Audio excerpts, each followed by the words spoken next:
Roberto Granda, del Club de los Viernes, y para la Contra TV estamos hoy con Germán Terés haciendo una segunda entrevista. Periodista, eurodiputado español en el Parlamento Europeo. Bienvenido, don Germán Terés. Muchas gracias.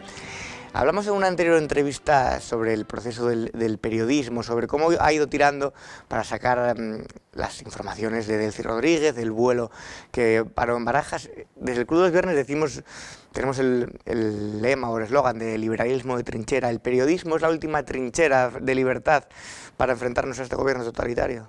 No, vamos a dejar al periodismo.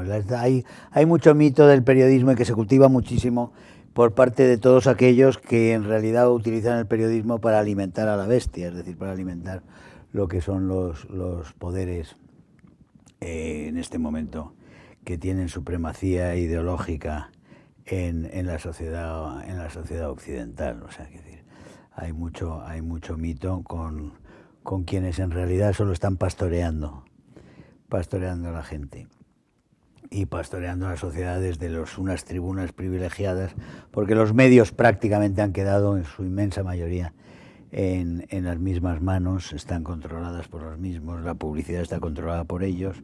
En España tenemos un obsceno duopolio que en realidad es un monopolio publicitario en televisión y que ha tenido un papel terrible, terrorífico y delincuencial prácticamente en la constitución del ambiente necesario para que se creara un golpe de Estado en Cataluña, para que se diera el golpe de Estado en Cataluña, para que ese golpe de Estado fuera prácticamente impune y para crear las condiciones para un golpe de Estado en toda España, con un cambio de régimen en el cual estamos en este momento plenamente inmersos, y que si la sociedad española no reacciona a tiempo y con cierta contundencia, pues nos va a arrollar y nos va a llevar a un futuro mucho peor que nuestro pasado, desde luego que nuestro pasado inmediato.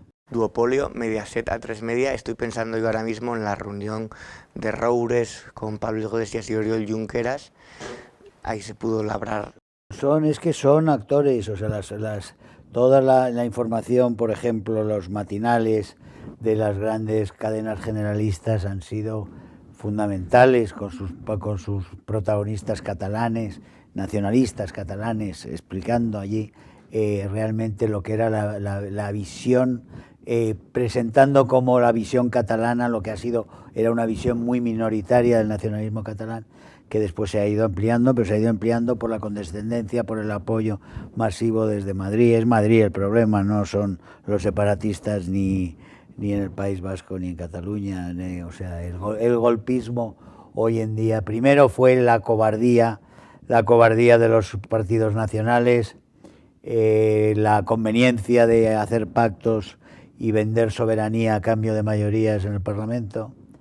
Y después ya por parte de la izquierda es el proyecto de acabar con el régimen del 78 y buscar una opción que no dé posibilidades de alternancia a lo que es la otra España, a la España conservadora, a la España de las libertades. Quieren una España socialista, y la España socialista con un régimen socialista, con una constitución que desmembre España y que cree unos equilibrios entre separatistas e izquierda que hagan imposible cualquier otro tipo de mayoría en defensa de la propia unidad de España, en defensa de la soberanía española, en defensa de la historia española, en defensa de la verdad, de la democracia y de la unidad de España. Yo creo que ese es el proyecto y en ese proyecto estamos.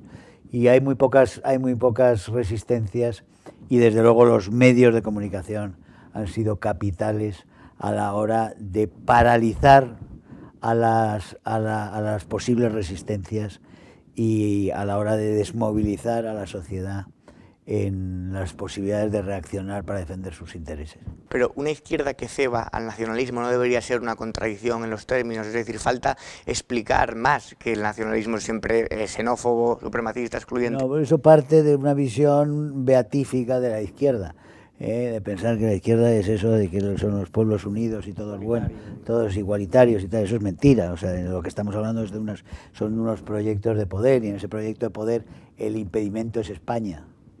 Y entonces lo que se trata es de destruir España como concepto, como nación y como soberanía y como historia. Hay que liquidar la historia de España, hay que inventar otras historias y hay que fraccionar España para que con leyes absurdas se vayan creando realidades nuevas que hagan imposible, irreversible este proyecto. Pero en realidad lo que más une la argamasa es la anti-España, o sea, es decir, es la hostilidad a una España común, a una España real, a la España nutrida y consciente de sus raíces y de su historia y de su grandeza, que es lo que impediría que todos estos grupos separatistas y las izquierdas y todos estos cacicatos en las autonomías realmente gobernaran como gobiernan, desafiando el sentido común, despilfarrando, saqueando sistemáticamente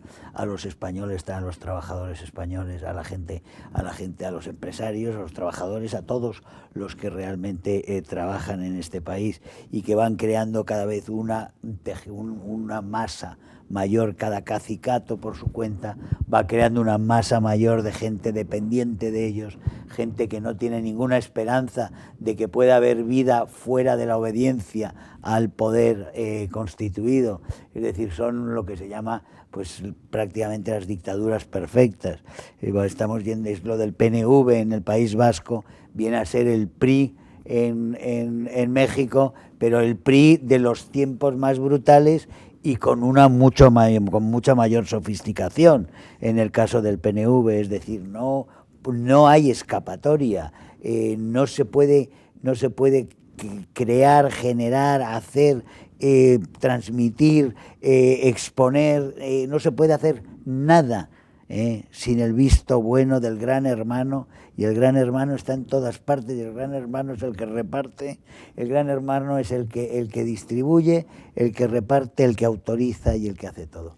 Eso es el proyecto de la anti-España, y ahí están metidos toda la izquierda y todos los separatistas unidos en ese proyecto contra lo único que podría impedir que ellos sigan viviendo como viven y solidifiquen su control para siempre y eternicen su poder, que es una reacción nacional española de todos los españoles diciendo que queremos ser iguales y no vamos a tolerar que unos grupitos de minorías impongan criterios en ningún sitio, y que los derechos que están anclados en la Constitución, guste más, guste menos, habrá cosas que nos gusten a unos más que a otros, pero que es la base común, que es la base legal, y que se imponga, y que todos los españoles tengan derecho a hablar español y a vivir en español y a estudiar en español y a trabajar en español en cualquier sitio de España. Es decir, cosas elementales que en otros países ni siquiera se discuten porque son incuestionables,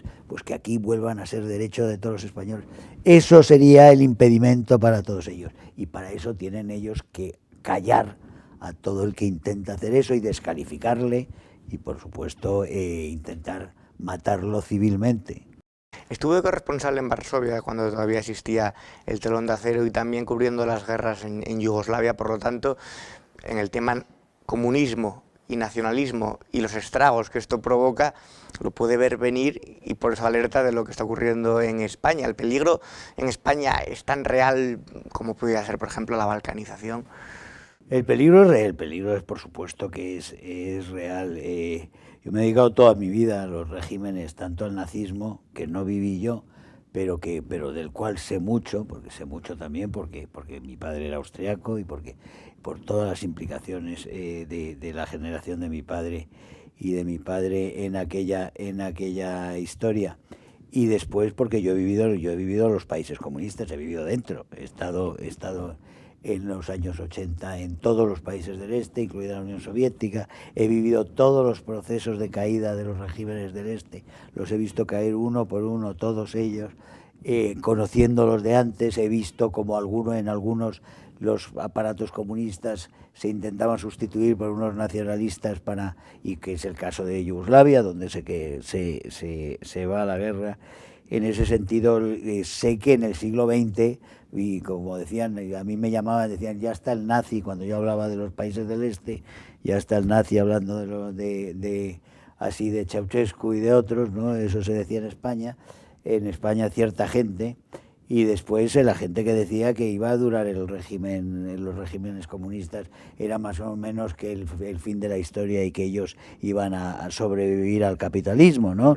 Que era lo que se decía. Yo me acuerdo que después de escribir una serie sobre el telón de acero, sobre el telón de acero que escribí, que se llamaba El telón de cristal, que en el año 89 me recorrí todo el telón, a la Alemania, Austria, recorrí todos los países, Checoslovaquia y tal, y escribí aquella serie, y vine a un debate a España, y me encontré en Televisión Española rodeado de cuatro contertulios que me decían todos ellos que no, que los regímenes iban a seguir, que habría transformación, quizá alguna, pero que los regímenes, yo decía, pero sí, pero que yo vengo de allí, que yo llevo muchos años allí, que estoy viendo aquello, que aquello no se sujeta, que aquello se está disolviendo, que no puede ser, que están corriendo la gente, que los húngaros acá han abierto ya la frontera con los austriacos, que el señor Gyula Horn ha ido con el señor Alois Mock, han ido los dos a la frontera común austrohúngara